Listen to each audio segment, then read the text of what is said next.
Welcome back. So, due to the lateness of everything, this means this is going to post after midnight. So, at the date that's going to be on this is technically going to be yesterday by the time it posts, but it's today when I'm recording it, so it's still today, so it still counts for today. All right. And keep in mind that these are updated after the Saturday night games. That's why I do these Saturday nights.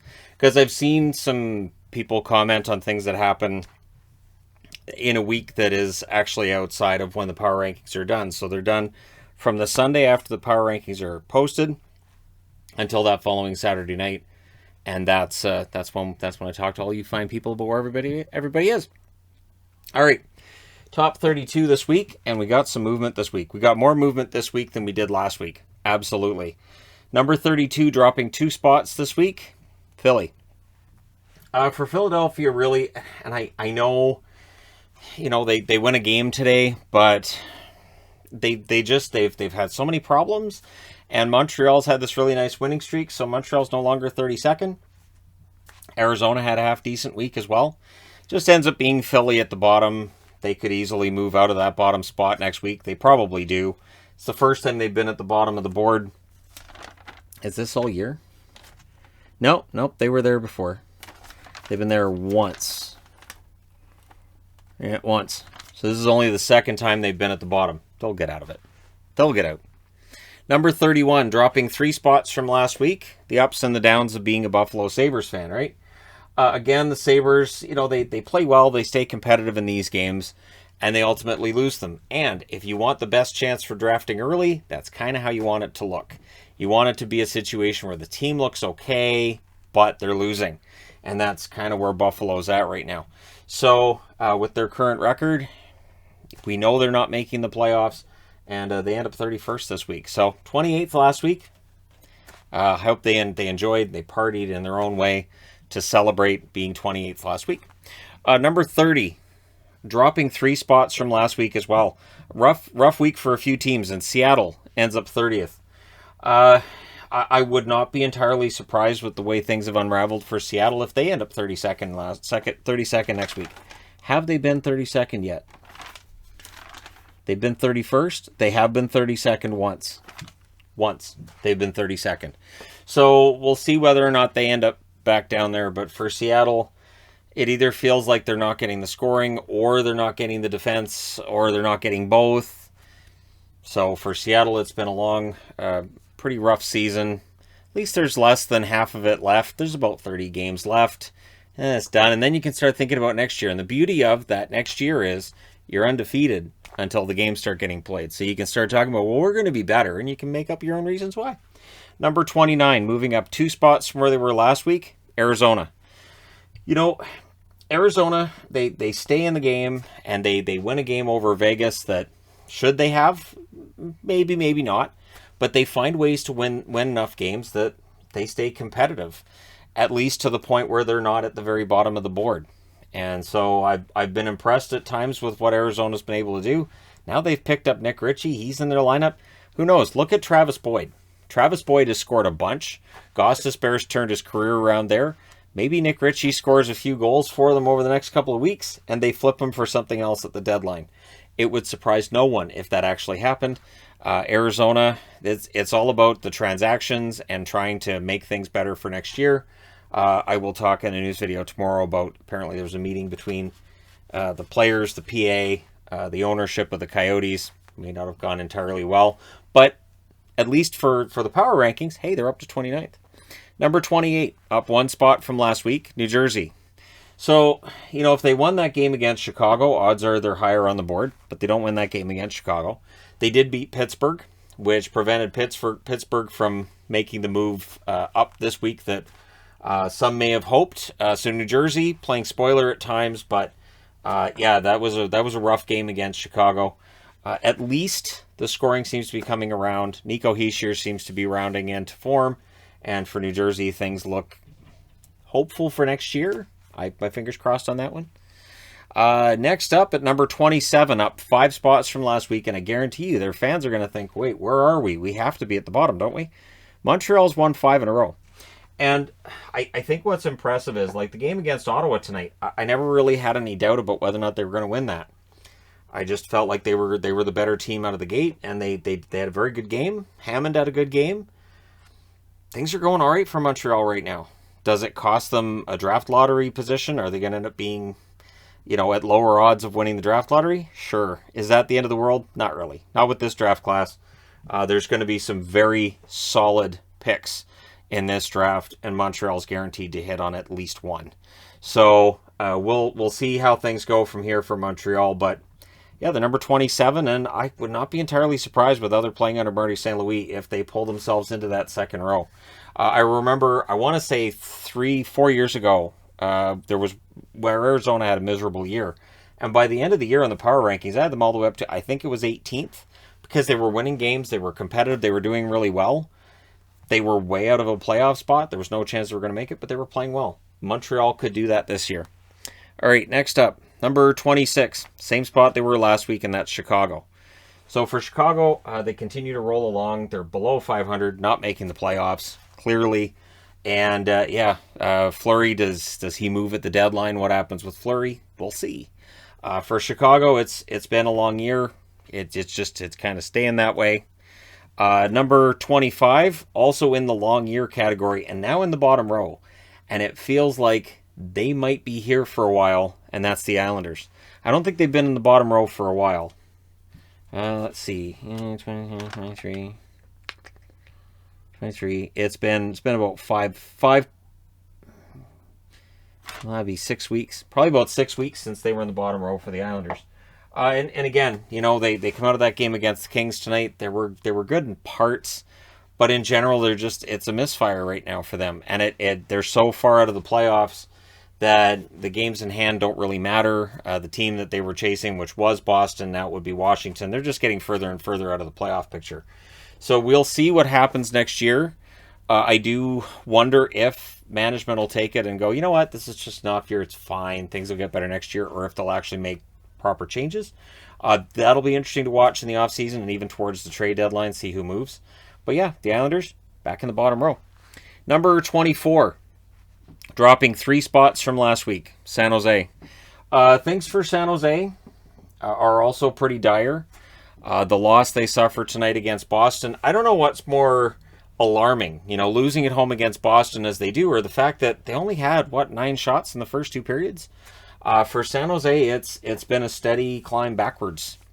They are definitely climbing down, and they are pretty much completely out of the playoff picture at this point. When you look at the West, which of course the discussion of the East being elite and the West not being very good, that started to change in my opinion. We're going to have pretty good teams in the West making the playoffs, pretty good teams in the East making the playoffs. I absolutely love 16 teams out of 32 making the playoffs. If they expanded to 24, which I know there's people who want to see that, I'd be a little less enthused. I like the idea of half the league missing the playoffs because it makes it feel like you have to be an excellent team to get into the playoffs, which should always be the case, right? All right. Next up, number 23, moving up 1 spot from last week. This might be the highest they've been. That's Ottawa. So Ottawa does lose their game against Montreal tonight, but they played well in parts, and, Hammond had a really good game. They've got Colin White back. I think Ottawa's playing well enough. They just dug themselves into a pretty deep hole at the start of the season, so it prevents them from being in any kind of a hunt for a playoff spot. But yeah, they're playing well. They're playing well against good opponents. They're playing pretty well against the lesser opponents as well. The results may not end up being where they want them to be, but yeah, the effort's there. I like what I've seen from Stützle. Murray had a really good game tonight. It just felt like Montreal had a little bit extra oomph in the end, right? Next up, number 22, same spot as last week, Detroit. Detroit's kind of carved themselves out a spot here. Let's see, they were 23, 22, 22, 22. Yeah, so this is the 3rd straight week they've been 22nd on the board. Not much really to say about it, other than when I see that 10-7 loss against Toronto tonight, it makes me say, you know what? That's a 10-7 loss against Toronto. I didn't see it as a reason to move Ottawa up. So once you get into this part of the board, this is why Montreal can move up 5 spots. Because a lot of these teams having mediocre years, so when a team has a really good couple of weeks, they can move up. And in Detroit's case, they're below 500 now. So, that's a sign that There'll be sellers at the deadline, you'd think, and who do you sell? What do you get for them? Do they sell a guy like Gagne? Do they sell an Namestnikov? Do they sell a blue liner? What are they going to do? It'll be interesting to watch. Next up, number 21, Anaheim. So they dropped 2 spots from where they were last week. And again, for Anaheim, it does feel like they're running out of ground here, that the hopes they have for making the playoffs are getting more and more unlikely as weeks go by, as the Kings are doing very well. The Oilers are winning their share of games. And again, the Ducks don't have any games in hand on anybody that they're chasing right now. So it makes it that much more difficult. It is true, teams have to win those games in hand, but usually you'll see enough of those games in hand being won that a team that's behind it gets that much more difficult to make it. So for Anaheim, who have overachieved this year, even with where they are right now, I would say they've overachieved. It's about finding the positives, moving along, and probably adding one more really good draft pick prospect in this year's draft, which is an excellent draft, so that's a good thing. Next up, number 20, dropping 2 spots from last week as well, Winnipeg. For the Jets, what hurt them this week, there's these lapses with Jets games. Every time I'm watching a Jets game, like the 3-0 lead over Colorado, and I was like, all they have to do in the second and third is just, if they can, never mind. They blew it. Okay, that's done. That's over. And these are games they have to win, right? They are in must-win games and have been for weeks, maybe even months, and they just don't win enough. They're in a position right now that I don't think any of us expected them to be in, and it has to be frustrating for them. Absolutely has to be frustrating for them to be in this spot. They're excellent up front. They've got one of the best goalies in the league in Hellebuck. I think their blue line's underrated. I'm not sure. Maybe they need, at the end of the year to look at who's behind the bench or look at other assistant coaches and the way things are done. It's just not working for Winnipeg. Number 19, dropping 2 spots from last week, Washington. What is there to say other than the Capitals, who had been struggling at home, have now taken the struggling show on the road? They lose against the Rangers. They lose as well against the Philadelphia Flyers. And it drags them down. So while it didn't move Philadelphia up, it definitely drags down Washington. They are the only team in the East that's above the top 8 that you're going to see in the bottom 2 rows. And it's the second week in a row that they've been down here, isn't it? Or isn't it the third week? 3 weeks. 17, 17, and now 19. So, for the Capitals, they're making things interesting, and you don't want them to make things interesting. It's like when your team's up 7-2, and then they make things interesting. You don't like it when they make things interesting. You want things to be good and boring. You don't want a 10-7 win. And for the Caps, they're making things interesting. Number 18, moving up 7 spots from where they were last week. The biggest mover is Columbus. Columbus had a very good week. And, they lost against Carolina to round out their week. They had a very good week before that. They had a very good week and a half. They are now 3 games above 500. And again, with the Capitals making things interesting, it may very well be Columbus that could come up and grab that spot. They are the only one that's below the playoff line that looks like they're in any kind of position to maybe make a run of it. What's interesting, too, is J.F. Berube has become this amazing story as well. Now, he loses the game against the Hurricanes, but it wasn't on him, right? So it's been quite the story. So even though Merzlikins, Korpisalo, you're dealing with these injuries, and Tarasov and whatnot, Berube comes out of nowhere. Sort of like Hammond being traded to Montreal, and all of a sudden, hey, look, Hammond can play. I think there are a lot of goaltenders who could play in the NHL. I do think that if there's one place that you could probably expand to 40 teams before you'd run into real problems with goaltending, I think, or with any position, I think goaltending would be it. You'd have problems with defense, problems with forwards too, if you went to 40 teams. But I think you could find 80 solid goaltenders. I do. I think that's what this year's shown us. There's a lot of good goaltenders in the minors. Look at Charlie Lindgren. Number 17, moving up 3 spots from where they were last week, Vancouver. The win over Calgary was huge. The win over Calgary was huge because that was a game they needed. And for Calgary, they'd won 10 in a row. It makes sense that they'd have a down night. Vancouver really desperately needed that. They needed to gain more ground on a playoff spot. And now there are Canuck fans who are convinced they're going to make it. I'm not as convinced, but I will say this. At the very least, they're right about where they should have been the whole season, where they're in the mix. And that's really all I can ask for. They're in the mix. Did they make it? Maybe. Maybe is a better answer than what I would have had, say, 3 weeks ago, right? Number 16. I do these one backwards? I did too. So I always stack these pucks in the right order, except today, where I actually stacked them backwards.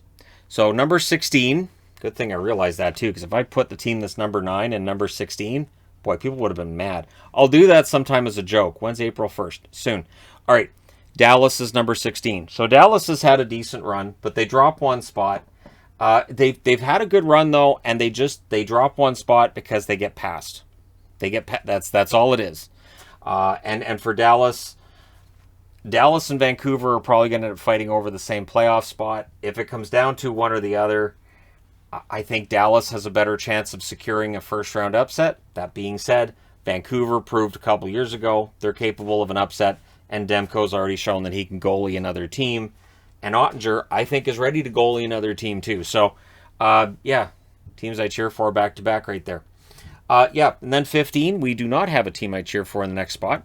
Number 15, a team that's dropped one spot, a team I do respect, though, and that's Nashville. Nashville is above the playoff line. They very well should make the playoffs, but now we're into the should territory, where, yeah, they're above the playoff line. They should make it, but there's enough losses that have come up lately. The big win over Florida on the road, that's huge, right? That's a big win, and they get the extra time win over Dallas as well. The setback against Tampa. So they've lost, I think it's 5 out of 7. They've won a couple in the middle there. And again, for me, they just get passed. So it's not really that they had a rough week as much as they got passed this week by somebody else. Number 14, dropping 2 spots.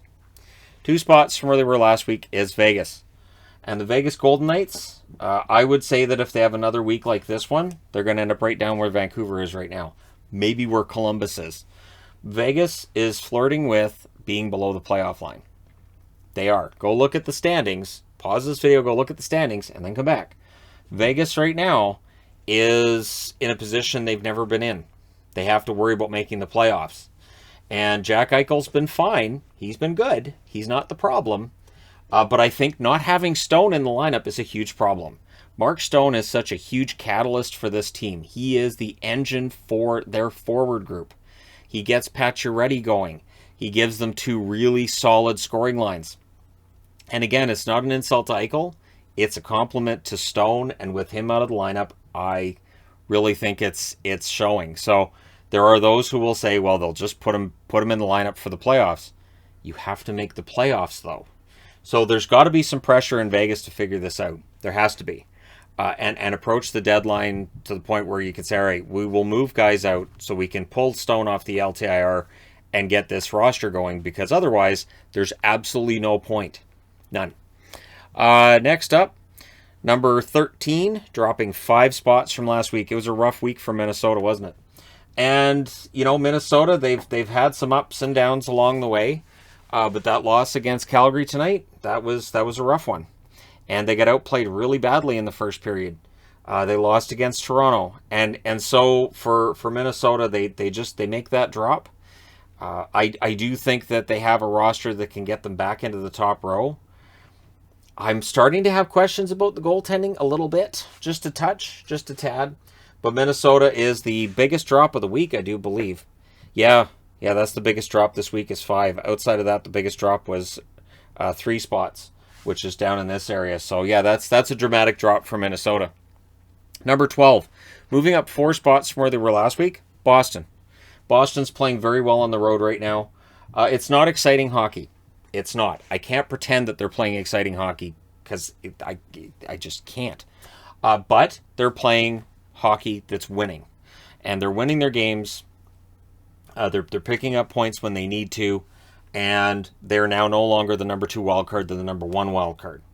And being the number 1 wild card is not really a huge deal, but they've been the number 2 wild card for so long that them passing the Capitals has to be a red flag for the Caps, right? Now they're the one above the playoff line, not Boston. The one thing for Boston, they're kind of entrenched in a wild card spot. The odds of them moving up in their division, not great. But, again, stranger things have happened. They just have to keep playing their game. And it looks like it's going to be just war in the East in that first round. Number 11, same spot they were last week, Edmonton. Edmonton has done well on their little road trip. They've done well thus far. And tomorrow morning, they're in Carolina. It was morning for me. It's this morning for me. So, yeah, Edmonton has had a good run. And, a couple hiccups along the way, sure. But I haven't dropped them. So they moved up from 18 to 11 last week. This week they stay at 11. I think I have them in the right spot for now. If they beat Carolina, there will be a move up for them. But for this week, 11 I think is about the right spot. Number 10, same spot they were last week too, Pittsburgh. So Pittsburgh suffers some setbacks, and then they get the win over the Rangers today. So really, I think the win over the Rangers was good. Probably prevents them from dropping overall. The loss against New Jersey was embarrassing, but I'm not going to punish them and bump them down lower. When I do the power rankings every night I update them, I kind of look at it and say that team's in the right spot, or that team needs to move up, or this team needs to move down. That's what I do every night. So with Pittsburgh, when they lost against New Jersey, I went, I know it's a loss against New Jersey, but I still think I've got Pittsburgh in the right spot. So it's not a scientific thing. I apologize for that. It's not something where I pour over advanced stats. It's where I look at the board and go, I'll leave them where they're at for now. So, Pittsburgh stays where they're put. Number 9, a big mover this week, moving up 4 spots. I don't think these guys have been this high in a power ranking the entire time I've done power rankings. Unless there was a time in 2017, 2018, they were this high. They have not been higher since. And that's the Kings. Kings almost end up in the top row. The Kings are playing really solid hockey, full 60 minutes. What impressed me tonight was Peterson's had some shaky nights. The LA Kings understand that they need to protect Peterson. The shots against tonight, that's not an accident. That's by design. It feels like with Quick in net, they play a little bit different style than with Peterson in net, and I'm perfectly cool with that. They're getting wins. They've had a lot of them. Tonight they get that win at home, and it just feels like the Kings are kind of rolling. So they're second in their division, and they're now 3 points clear of Vegas for that second spot. So the Kings, 9th. All right, now we get into the top row. Number 8 in the top row is Toronto. Now, Toronto drops 1 spot from where they were last week. That 10-7 win tonight didn't really affect their standing one way or the other. I was debating about whether or not to put them in 7th when they were ahead 7-2. And then the third period happened, and I went, no, I'll leave them where they're at. I'll leave them in 8th. I'm not going to bump Toronto down below LA yet. But I will keep an eye on things, and who knows? Maybe that 10-7 win, maybe that'll get them going. Maybe they'll say, we lucked out there, and they'll play better hockey next time. Maybe the next 2 games, they get a shutout for both Mrazek and Campbell. Who knows? Stranger things have happened, right? I just hope they get the goaltending thing figured out, because again, it's not a problem until you lose in the first round, and then all of a sudden it's, we need to upgrade the goaltending. I feel bad because Soup is such a good guy.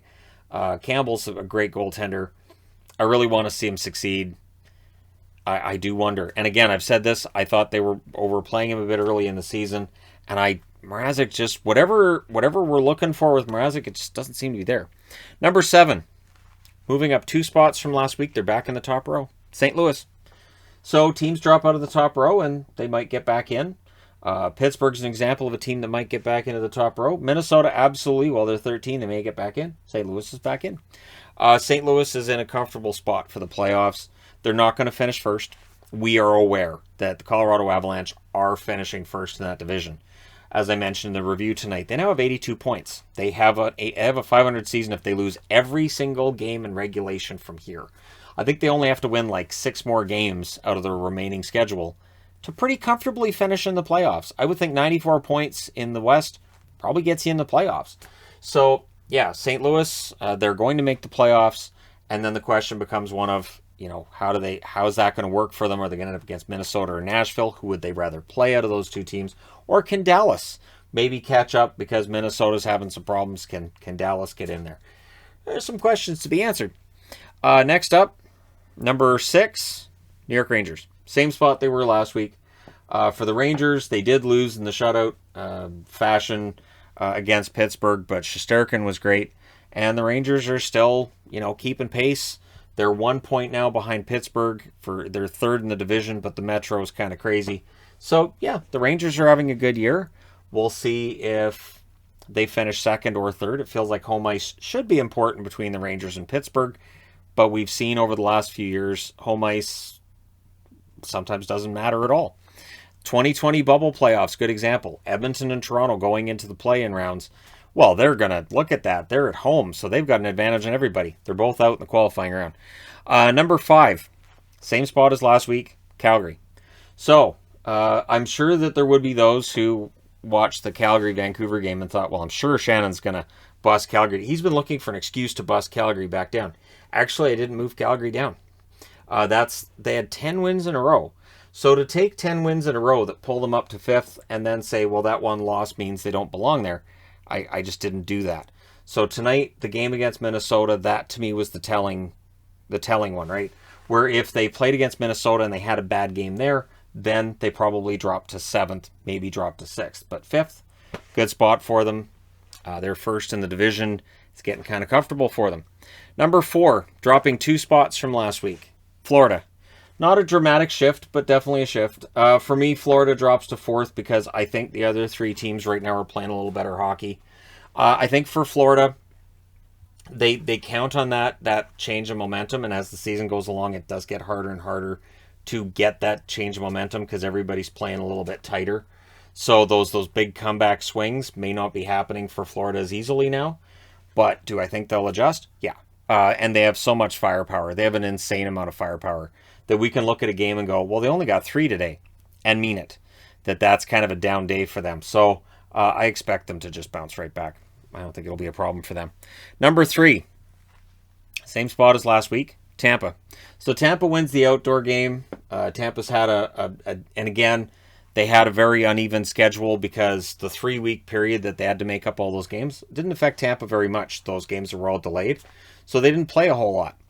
And so I did think that game against Nashville tonight, I thought that was an impressive game for them. I always kind of take outdoor games a little bit with a grain of salt because there's so much pomp and circumstance. I mean, players say that as soon as the puck drops that they're 100% in the game and it's just a game, but on some level you have to notice there's 60,000+ people around, right?